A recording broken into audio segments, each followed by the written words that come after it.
ಸ್ನೇಹಿತರೆ ಎಲ್ಲರಿಗೂ ನಮಸ್ಕಾರ. Welcome to our YouTube channel ಹೇಮಂತ ಋತು ಮುಂದುವರೆದ ಭಾಗಕ್ಕೆ ತಮ್ಮೆಲ್ಲರಿಗೂ ಸಹ ಆತ್ಮೀಯವಾದ ಸ್ವಾಗತ. ಹೀಗೆ ತನ್ನ ಬದುಕಿನ ಎಲ್ಲ ಚಿತ್ರಣಗಳನ್ನು ನೆನಪಿಸಿಕೊಳ್ಳುತ್ತಾ ಋತು ತನ್ನ ಬದುಕನ್ನು ನಡೆಸತೊಡಗಿದಳು. ಏನಿದ್ದರೇನು, ಈ ಹೆಣ್ಣಿನ ಬಾಳಿನಲ್ಲಿ ಅದೆಷ್ಟೋ ಕನಸಿನ ಗೋಪುರವನ್ನು ಕಟ್ಟಿಕೊಂಡಿದ್ದೇನೆ. ಎಲ್ಲವನ್ನು ನುಚ್ಚು ನೂರು ಮಾಡಿದ ನನ್ನ ಹೇಮಂತ ಯಾವುದನ್ನೇ ಆಗಲಿ ಅತಿಯಾಗಿ ಪ್ರೀತಿಸಬಾರದು. ನಮ್ಮ ಬದುಕನ್ನು ಆ ದೇವರು ಮೊದಲೇ ನಿಶ್ಚಯ ಮಾಡಿರುತ್ತಾನೆ. ನೋಡೋಣ ಮುಂದಿನ ಬದುಕು ಯಾವ ರೀತಿ ಎಂದು ಯೋಚಿಸುತ್ತಿದ್ದಳು. ವರ್ಷಾಳ ಸೆಕೆಂಡ್ ಇಯರ್ BSc ಎಕ್ಸಾಮ್ ಮುಗಿಯಿತು. ರಿಸಲ್ಟ್ ಇನ್ನೂ ಬಂದಿರಲಿಲ್ಲ. ಈಗ ರಜೆ. ತಿಂಡಿ ತಿಂದು ಕಾಂಪೌಂಡಿನಲ್ಲಿ ಬಟ್ಟೆ ಒಗೆಯುತ್ತಿದ್ದಳು. ಗ್ರೀಷ್ಮ ಭರಣಿ ಆಫೀಸ್ಗೆ ಹೋಗಿದ್ದರು. ವಸಂತಮ್ಮ ಅಕ್ಕಿ ಆರಿಸುತ್ತಿದ್ದರು. ಋತು ಸಹ ತನ್ನ ತಾಯಿಗೆ ಸಹಾಯ ಮಾಡುತ್ತಿದ್ದಳು. ಆಗ ಅಲ್ಲಿಗೆ ಕೃತಿಕಾ ಬಂದಳು. ಬಾರೆ ಬಾ, ಎಷ್ಟು ದಿನ ಆಯಿತು ನಿನ್ನನ್ನು ನೋಡಿ. ಎಕ್ಸಾಮ್ ಆದಮೇಲೆ ನಾವಿಬ್ಬರು ಮೀಟ್ ಮಾಡಲೇ ಇಲ್ಲ ಎಂದಳು ವರ್ಷ. ಹೌದು, ನನಗೂ ಸಹ ತುಂಬ ಬೇಜಾರಾಗ್ತಾ ಇತ್ತು, ಅದಕ್ಕೆ ಇವತ್ತು ಬಂದೆ ಎಂದಳು. ಮನೆಯಲ್ಲಿ ಕುಳಿತು ಕುಳಿತು ಬೋರ್ ಆಯಿತು ಎಂದಳು ಕೃತಿಕಾ. ಅಕ್ಷಯ್ ಇರೋವಾಗ ಬೋರೆ ಅಂತಹದ್ದೇ ನಿನಗೆ ಎಂದಳು ಮೆಲ್ಲನೆ ವರ್ಷ. 3 ಹೊತ್ತು ನನ್ನ ಮುಂದೆ ಇದ್ದು ಮಾಡೋದಾದ್ರೂ ಏನೂ ಇದೆ. ಮನೆ, ಸಂಸಾರ, ದುಡಿಮೆ ಇದೆ. ಅವರಿಗೆ ಬೇಸರವಿಲ್ಲ. ನಾನು ಪಾರ್ಟ್ ಟೈಮ್ ಜಾಬ್ ಇದ್ದ ಹಾಗೆ ಎಂದಳು ನಗುತ್ತಾ. ಬಾ ಒಳಗಡೆ ಹೋಗೋಣ ಎಂದು ಅವಳನ್ನು ಮನೆಯ ಒಳಗೆ ಕರೆದುಕೊಂಡು ಬಂದಳು.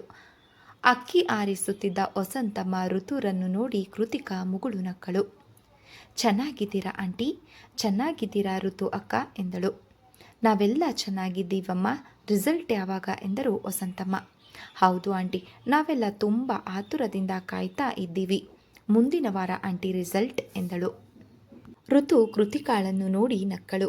ನಂತರ ಕೃತಿಕಾನು ಸಹ ವರ್ಷ ಜೊತೆ ರೂಮ್ಗೆ ಹೋದಳು. ವರ್ಷ ಅಡುಗೆ ಮನೆಗೆ ಹೋಗಿ ದೊಡ್ಡ ಗಾಜಿನ ಲೋಟದ ತುಂಬ ಜ್ಯೂಸ್ ಮಾಡಿ ತಂದು ಕೃತಿಕಾಳಿಗೆ ಕೊಟ್ಟಳು. ಕೃತಿಕಾ ಕುಡಿದು ಲೋಟ ಕೆಳಗೆ ಇಟ್ಟಳು. ಜ್ಯೂಸ್ ತುಂಬ ಚೆನ್ನಾಗಿತ್ತು ಕಣೆ, ಹೊಟ್ಟೆ ತಂಪಾಯಿತು ಎಂದಳು. ಇಬ್ಬರು ತುಂಬ ಹೊತ್ತು ಮಾತನಾಡಿದರು.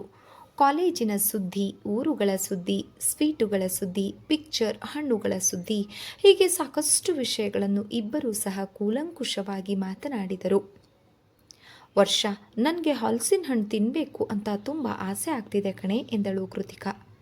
ಕೃತಿಕಾ, ಏನಾದರೂ ವಿಶೇಷ ಇದೆಯೇನೇ ಎಂದು ಮೆಲ್ಲನೆ ಕೃತಿಕಾಳ ಕಿವಿ ಹತ್ತಿರ ವರ್ಷ ಪಿಸುಗುಟ್ಟಿದಳು. ಅಯ್ಯೋ ಹೋಗೆ, ವಿಶೇಷನೂ ಇಲ್ಲ, ಎಂತಹ ಮಣ್ಣು ಇಲ್ಲ ಎಂದು ಮುಗುಳು ನಕ್ಕಳು ಕೃತಿಕಾ. ಅದಕ್ಕೇನು, ಈಗ ಹಲಸಿನ ಹಣ್ಣಿನ ಸೀಸನ್ನೇ ಅಲ್ವೇನೆ, ಸಿಕ್ಕರೆ ನಾನೇ ನಿಮ್ಮ ಮನೆಗೆ ತಂದು ಕೊಡ್ತೀನಿ ಆಯ್ತಾ ಮಹಾತಾಯಿ ಎಂದಳು. ಹೌದು, ಹಾಗೆ ಮಾಡೆ. ನೀನು ಸಹ ನಮ್ಮ ಮನೆಗೆ ಬಂದು ತುಂಬ ದಿನ ಆಯಿತು ಅಲ್ವೇನೆ ವರ್ಷ, ಇವತ್ತಾದರೂ ನಮ್ಮನೆಗೆ ಹೋಗೋಣ ಬಾರೆ ಎಂದಳು. ಹೌದು, ನೀವು ಸಹ ಇತ್ತೀಚೆಗೆ ನಮ್ಮನೆಗೆ ಬಂದಿರಲಿಲ್ಲ. ಹೌದು ಕಣೆ, ಅದಕ್ಕೆ ಇಂದು ಬಂದದ್ದು ಎಂದು ಕೈಯಲ್ಲಿ ಇದ್ದ ವಾಚನ್ನು ನೋಡಿದಳು. ಸಮಯ ಆಗಲೇ 1:30 ಆಗುತ್ತಿತ್ತು. ಟೈಮ್ 1:30 ಆಗ್ತಿದೆ ಕಣೆ, ನಾನಿನ್ನು ಹೊರಡುವೆ ಎಂದಳು. ಇಂದು ಊಟ ಮಾಡಿಕೊಂಡು ಹೊರಡುವಂತೆ ಇರೇ ಎಂದಳು. ಬೇಗ ಮನೆಗೆ ಹೋಗಬೇಕು ಕಣೆ ವರ್ಷ, ಈಗ ರಜೆ ಅಲ್ವೇನೆ, ಅಮ್ಮ ನನಗಾಗಿ ಕಾಯ್ತಿರುತ್ತಾಳೆ, ಅವರ ಜೊತೆ ಊಟ ಮಾಡುವೆ ಎಂದಳು. ಹೌದು, ಒಬ್ಬಳೇ ಮಗಳು, ಈಗ ಬೇರೆ ಮುದ್ದು ಇನ್ನೂ ಹೆಚ್ಚಾಗಿದೆ ಅಲ್ವಾ? ಇಬ್ಬರು ರೂಮ್ನಿಂದ ಹೊರಗಡೆ ಬಂದರು. ವರ್ಷ ಕೃತಿಕಾಳಿಗೆ ಕುಂಕುಮ ಕೊಟ್ಟು ಹೂ ಕೊಟ್ಟಳು. ಅಮ್ಮ, ನಾನು ಕೃತಿಕಾಳ ಜೊತೆ ಸ್ವಲ್ಪ ದೂರ ಹೋಗಿ ಬರುವೆ ಎಂದ ವರ್ಷ ಚಪ್ಪಲಿ ಹಾಕಿಕೊಂಡಳು. ಮತ್ತೆ ನಮ್ಮ ಸಮಾಚಾರ, ಋತು ಅಕ್ಕ ಹೇಗಿದ್ದಾಳೆ? ಈಗಾದರೂ ಮುಂದಿನ ಬದುಕಿನ ಬಗ್ಗೆ ತೀರ್ಮಾನ ತಗೊಂಡಿದ್ದಾಳಾ? ಹಾಗೇನೂ ಇಲ್ವೇ ಕೃತಿಕಾ? ಅಕ್ಕನಿಗೆ ಅಪ್ಪ ತೀರಿ ಹೋದದ್ದೇ ಒಂದು ದೊಡ್ಡ ಚಿಂತೆಯಾಗಿದೆ. ನನ್ನಿಂದಲೇ ಎಲ್ಲ ಆದದ್ದು ಎಂಬುದು ಅವಳ ಒಂದು ಅನಿಸಿಕೆ. ಆದರೆ ಅವಳಂತಹ ಹೆಂಡತಿಯ ಜೊತೆಗೆ ಬದುಕುವಂತಹ ಯೋಗ್ಯತೆ ಆ ನಮ್ಮ ಭಾವ ಹೇಮಂತನಿಗೆ ಇಲ್ಲ ಅಂತ ಕಾಣುತ್ತೆ. ರಾಕ್ಷಸ, ಕಾಮುಕ, ದ್ರೋಹಿ ಎಂದು ಬೈದಳು. ಹಾಗಿದ್ರೆ ಅವರು ಅಪ್ಪ ತೀರ್ ಹೋದಾಗ ಒಬ್ಬರು ಬರಲಿಲ್ವೇನೇ ವರ್ಷ? ಇಲ್ಲ ಕಣೆ, ಅವ್ರ ಕಡೆಯಿಂದ ಯಾರೂ ಬಂದಿರಲಿಲ್ಲ. ಒಂದು ವೇಳೆ ಅವರೆಲ್ಲಾದರೂ ಬಂದಿದ್ದರೆ ಗ್ರೀಷ್ಮ ಅಣ್ಣ ಅವರ ಗ್ರಹಚಾರ ಬಿಡಿಸುತ್ತಿದ್ದ. ಹೋಗಲಿ ಬಿಡು, ನಮ್ಮಕ್ಕನ್ನ ಒಟ್ಟಿಗೆ ಬದುಕುವ ಯೋಗ್ಯತೆ ಅವನಿಗೆ ಇಲ್ಲ ಎಂದಳು. ಇಬ್ಬರು ಗೇಟ್ ದಾಟಿ ಹೊರಗಡೆ ಬಂದು ಮಾತನಾಡುತ್ತಾ ಹೆಜ್ಜೆ ಹಾಕಿದರು. ಹಲಸಿನ ಹಣ್ಣು ಮಾರುವವನು ತಳ್ಳುವ ಗಾಡಿಯಲ್ಲಿ ಹಲಸಿನ ಹಣ್ಣುಗಳನ್ನು ಇಟ್ಟುಕೊಂಡು ಬರುತ್ತಿದ್ದ. ಅಲ್ನೋಡೆ ಕೃತಿಕಾ, ನಿನ್ನ ಆಸೆ ನೆರವೇರ್ತು. ಎದುರಿಗೆ ಹಲಸಿನ ಹಣ್ಣಿನ ಗಾಡಿಯೇ ಬರುತ್ತಿದೆ ಎಂದ ವರ್ಷ 10 ರೂಪಾಯಿಗೆ 10ರಂತೆ 20 ರೂಪಾಯಿಯ ಹೆಚ್ಚಿದ ಹಲಸಿನ ಹಣ್ಣಿನ ತೋಳುಗಳನ್ನು ತೆಗೆದುಕೊಂಡು ಕೃತಿಕಾಳಿಗೆ ಕೊಟ್ಟಳು. ಕೃತಿಕಾ ನಗುತ್ತಾ ವರ್ಷಾಳಿಗೆ 2 ಕೊಟ್ಟು ತಾನೂ ಸಹ 2 ತಿಂದು ಉಳಿದ ಹಣ್ಣಿನ ತೊಳೆಗಳನ್ನು ಕರ್ಚೀಫ್ನಲ್ಲಿ ಭದ್ರವಾಗಿ ಸುತ್ತಿಕೊಂಡು ಗಂಟು ಹಾಕಿದಳು. ಥ್ಯಾಂಕ್ಸ್, ನಾನಿನ್ನು ಬರಲಾ ವರ್ಷ, ಬಾ ಎಂದು ಕೃತಿಕಾ ಟಾಟಾ ಮಾಡಿ ಮುಂದೆ ಹೆಜ್ಜೆ ಹಾಕಿದಳು. ಕೃತಿಕಾ ಮರೆಯಾಗುವವರೆಗೆ ವರ್ಷ ಅವಳನ್ನು ನೋಡಿ ನಂತರ ಮನೆಗೆ ಬಂದಳು. ಮಾರನೆಯ ದಿನ ಇನ್ನು ಬೆಳಗ್ಗಿನ ಸಮಯ 6 ಗಂಟೆ. ವರ್ಷ ಸವಿನಿದ್ದೆಯಲ್ಲಿ ಇದ್ದಳು. ಅವಳ ಮೊಬೈಲ್ ರಿಂಗ್ ಆಯಿತು. ಎತ್ತಿ ಹಲೋ ಎಂದಳು. ವರ್ಷ, ವಿಷಯ ಗೊತ್ತಾಯ್ತಾ ಎಂದು ವರ್ಷಾಳ ಮತ್ತೊಬ್ಬ ಸ್ನೇಹಿತೆ ಫೋನ್ ಮಾಡಿ ಕೇಳಿದಳು. ಏನು ವಿಷಯ ಹೇಳು ಎಂದಳು ವರ್ಷ.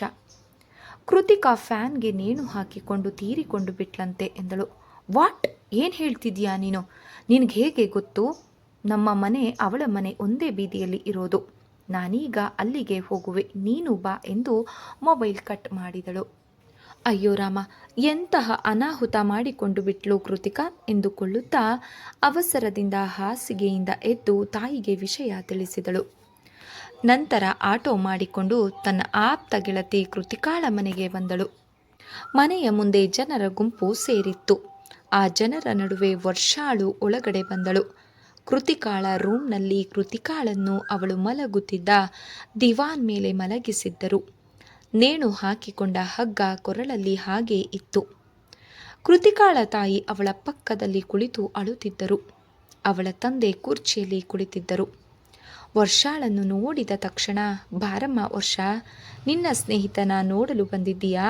ನೋಡು ಹೇಗೆ ಮಲಗಿದ್ದಾಳೆ ಎಂದು ಅಳುತ್ತಾ, ನೋಡಮ್ಮ, ನಿನ್ನ ಸ್ನೇಹಿತೆ ನಮ್ಮನ್ನೆಲ್ಲ ಬಿಟ್ಟು ಹೋದ್ಲು. ಆಂಟಿ, ಇದೆಲ್ಲ ಹೇಗಾಯಿತು? ನಿನ್ನೆ ತಾನೇ ನಮ್ಮ ಮನೆಗೆ ಬಂದಿದ್ದಳು. ಏನಾದರೂ ಚೀಟಿ ಬರೆದಿದ್ದಾಳಾ ಎಂದಳು ವರ್ಷ ಅಳುತ್ತಾ. ಇಲ್ಲಮ್ಮ, ಇಲ್ಲ, ರಾತ್ರಿ ಸಹ ಚೆನ್ನಾಗಿ ನಗುತ್ತಾ ಮಾತನಾಡುತ್ತಿದ್ದಳು. ಊಟ ಮಾಡಿ ರೂಮ್ಗೆ ಬಂದು ಮಲಗಿದಳು ಅಷ್ಟೆ. ನಮಗೆ ಇವಳ ಮನಸ್ಸಿನಲ್ಲಿ ಇಂತಹ ಒಂದು ಯೋಚನೆ ಇದೆ ಎಂಬುದೂ ಸಹ ತಿಳಿಯಲಿಲ್ಲ. ಎಂತಹ ಅನಾಹುತ ಮಾಡಿಕೊಂಡಳು. ಅಕ್ಷಯ್ರವರನ್ನು ಪ್ರೀತಿಸುವೆ ಅಂತ ಹೇಳಿದ್ದಳು. ನಾವು ಸಹ ಮೊದಲು ಅದನ್ನು ವಿರೋಧಿಸಿದ್ದೆವು. ನಂತರ ಇರೋದು ಒಬ್ಬಳೇ ಮಗಳು ಎಂದು ಒಪ್ಪಿಕೊಂಡೆವು. ಇರುವ ಒಬ್ಬಳೇ ಮಗಳು ಸುಖವಾಗಿ ಇರಬೇಕೆಂಬುದನ್ನು ಹಂಬಲಿಸಿದೆವು. ಮಗಳೇ ಅಂತ ಇನ್ನು ಮುಂದೆ ನಾವು ಯಾರನ್ನು ಕರೆಯಲಿ ಹೇಳು ವರ್ಷ? ನಿನ್ನ ಹತ್ರ ಏನಾದರೂ ಹೇಳಿದ್ಲಾ ಎಂದು. ಕೃತಿಕಾ ಬುದ್ಧಿವಂತೆ, ಓದುವುದರಲ್ಲಿ ಜಾಣೆ. ಅವಳ ಮನಸ್ಸಿನಲ್ಲಿ ಇಂತಹ ಯೋಚನೆ ಬಂದಿದೆ ಎಂದು ಯಾರಿಗೂ ತಿಳಿಯಲೇ ಇಲ್ಲ. ನನ್ನ ಹತ್ತಿರ ನಿನ್ನೆ ನಗುತ್ತಾ ಮಾತನಾಡಿದ್ದಳು. ಹಲಸಿನ ಹಣ್ಣು ತಿನ್ನುವೆ ಎಂದಳು ಆಂಟಿ. ನಾನೇ ಕೊಡಿಸಿದ್ದೆ. ನನ್ನ ಹತ್ತಿರ ಏನಾದರೂ ಹೇಳಿಕೊಂಡಿದ್ದರೆ ಸಲಹೆ ಕೊಡುತ್ತಿದ್ದೆ. ಸಾಯುವಂತಹ ಕಷ್ಟ ಏನು ಬಂದಿತ್ತು ಅವಳಿಗೆ? ಅಕ್ಷಯ್ ಅವರಿಗೆ ತಿಳಿಸಬೇಕಾಗಿತ್ತು ಎಂದಳು. ಅವರು ಆಗಲೇ ಬಂದು ನೋಡ್ಕೊಂಡು ಹೋದ್ರು. ಅವರು ಸಹ ಇವಳು ಈ ರೀತಿ ಮಾಡಿಕೊಂಡಿರುವಳು ಅಂತ ತುಂಬ ದುಃಖಿಸಿದರು ಎಂದರು ಕೃತಿಕಾನ ತಾಯಿ. ನನಗೇನೋ ಅಕ್ಷಯ್ ಮೇಲೆ ಅನುಮಾನ ಎಂದರು ಅಲ್ಲಿ ಬಂದಿದ್ದ ಒಬ್ಬರು. ಯಾರ ಮೇಲೆ ಅನುಮಾನ ಪಟ್ಟು ಏನು ಪ್ರಯೋಜನ? ನಮ್ಮ ಮಗಳು ವಾಪಸ್ಸು ಬರುವುದಿಲ್ಲ ಎಂದರು ಕೃತಿಕಾಳ ತಂದೆ. ಇದ್ದ ಒಬ್ಬ ಮಗಳು ಈ ರೀತಿ ಮಾಡಿಕೊಳ್ಳಬಾರದಾಗಿತ್ತು. ಛೇಛೆ, ಎಂತಹ ಕೃತ್ಯ ಇದು! ಓದಿದ ಹುಡುಗಿ, ಜೊತೆಗೆ ತಿಳುವಳಿಕೆ ಇರುವ ಬುದ್ಧಿವಂತೆ.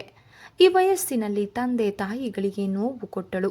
ದುಡಿದು ತಂದೆ ತಾಯಿಗೆ ಆಶ್ರಯವಾಗಬೇಕಾಗಿದ್ದ ಮಗಳು ಈಗ ಕೈಕೊಟ್ಟು ಹೊರಟು ಹೋದಳು ಎಂದರು.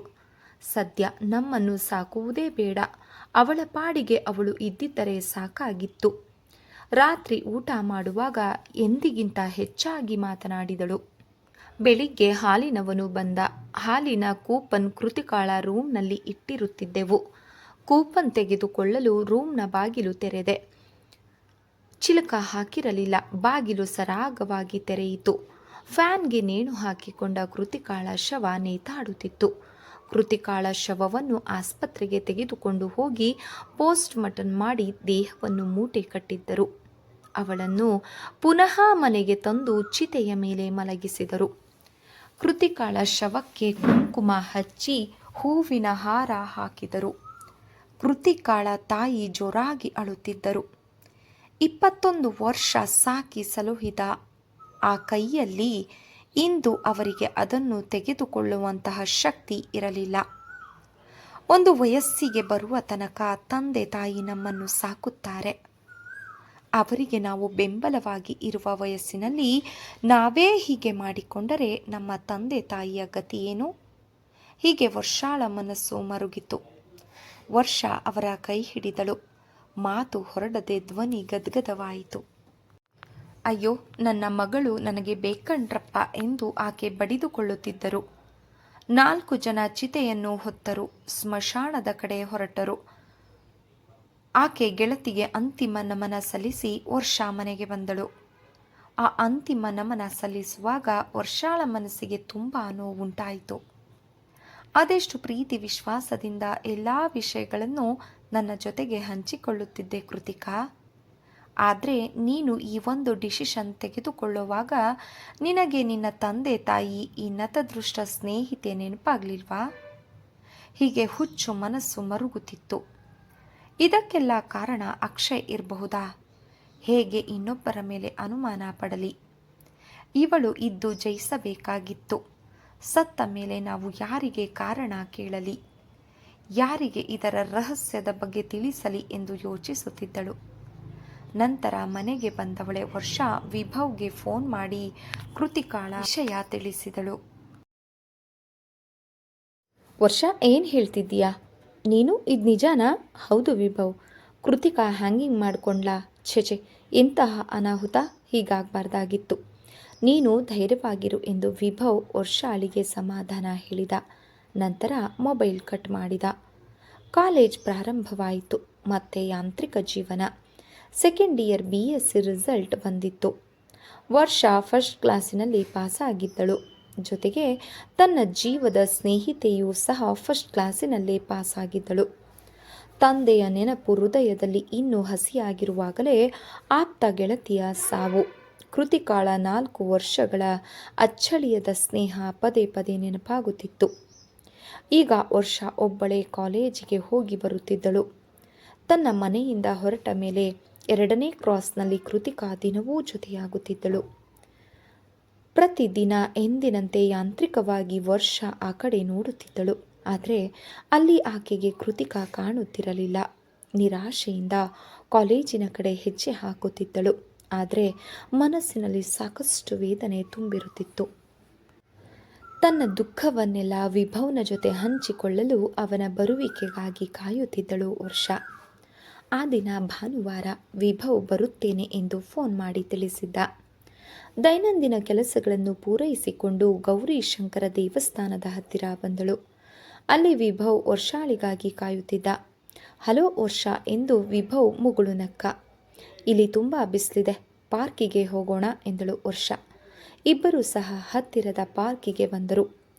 ಪಾರ್ಕ್ನಲ್ಲಿ ಎತ್ತರವಾದ ಮರಗಳಿದ್ದವು. ಬಗೆ ಬಗೆಯ ಹೂ ಅರಳಿದ್ದವು. ತಂಪಾದ ಗಾಳಿ ಬೀಸುತ್ತಿತ್ತು. ಹಾಸು ಹುಲ್ಲಿನ ಮೇಲೆ ಕುಳಿತರು. ವರ್ಷ ಮೌನವಾಗಿದ್ದಳು. ಯಾಕೆ ಮೌನವಾಗಿದ್ದೀಯಾ ವರ್ಷ? ಎನಿ ಪ್ರಾಬ್ಲಮ್ ಎಂದ ವಿಭವ್.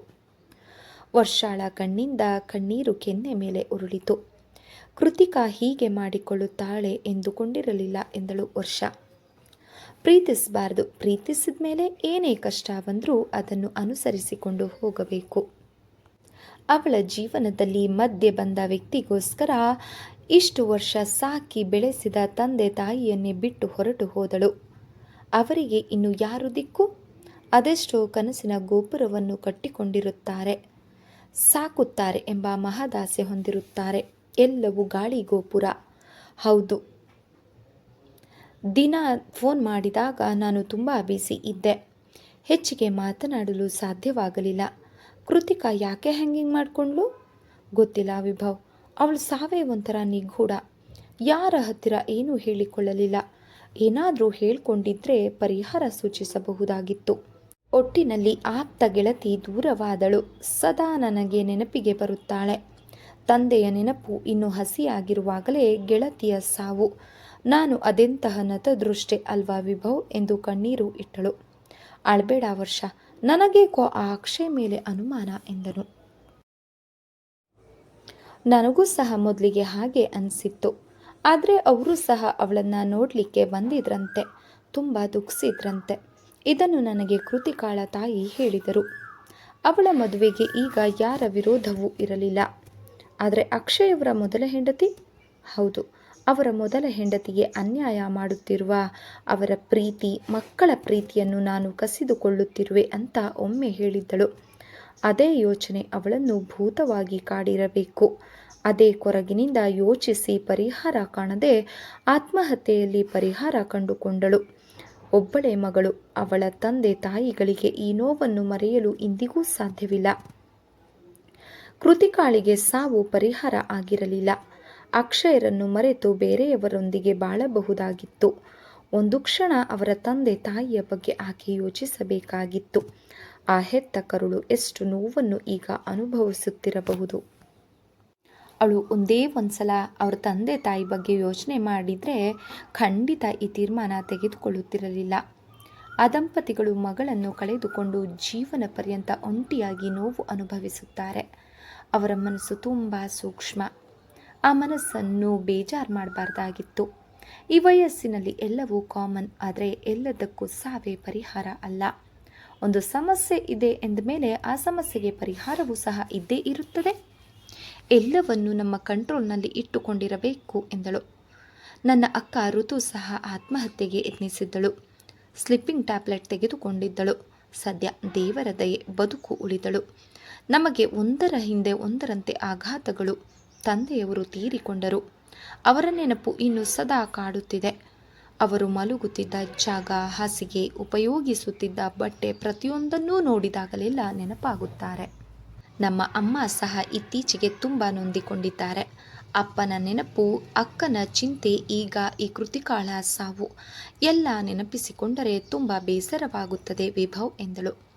ಆದರೂ ನೀನು ತುಂಬ ಧೈರ್ಯಶಾಲಿ. ನಿನ್ನ ಜೀವನದಲ್ಲಿ ಅದೆಷ್ಟೋ ನೋವುಗಳನ್ನು ಅನುಭವಿಸಿದ್ದೀಯಾ.